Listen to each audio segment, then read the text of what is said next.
Bulldozer দিয়ে গুড়িয়ে দেওয়া হচ্ছে একের পর এক অবৈধ স্থাপনা। সড়ক প্রশস্তকরণের অভিযান চলবে দুদিন।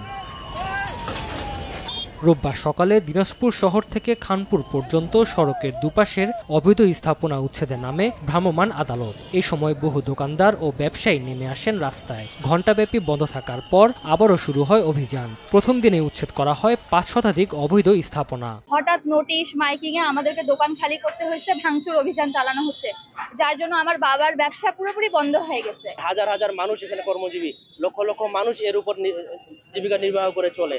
এখন আমাদের অবস্থা এমন একটা পর্যায়ে চলে গেছে যে এই দোকানগুলো কোথায় যাবে? ভাঙে যদি উনি সংস্কার করে উনি কাজে লাগায় তাহলে তো অনেক ভালো। আমরা তো এটা লিজ দিচ্ছি, আমরা তো প্রতি বছর সরকারকে ট্যাক্স দিই, আমাদের কাগজ আছে, ডিসিআর আছে। ১৯৪২ সালের গেজেটের পর গেল ৮৩ বছরে এইসব জমির রেকর্ড ও নথিভুক্ত করেনি সড়ক বিভাগ। ফলে বেচেকেনা হয়েছে ইচ্ছে মতো।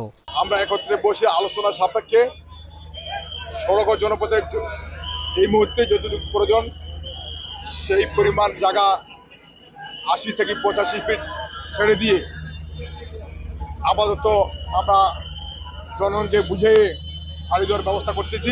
গণবিজ্ঞপ্তি জারির পাশাপাশি উচ্ছেদের আগে মাইকিং করে সড়ক বিভাগ। ছোট বড় বিভিন্ন প্রতিষ্ঠান ও বাড়ি চিহ্নিত করা হয় লাল দাগ দিয়ে।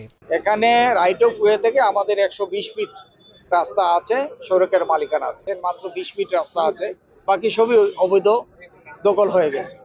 এখান থেকে আমরা ৮৫ ফিট রাস্তা দখল মুক্ত করবো আজকে, এবং এখানে সড়ক ও জনপথ অধিদপ্তরের 4 লেনের একটি প্রজেক্ট প্রক্রিয়াধীন আছে। দিনাজপুর সদরের পুলহাট শিল্পনগরী থেকে খানপুর পর্যন্ত ১২ কিলোমিটার সড়কের দুপাশে অন্তত ২০০০ স্থাপনা রয়েছে, যার বেশিরভাগই অবৈধ। সময় সংবাদ, দিনাজপুর।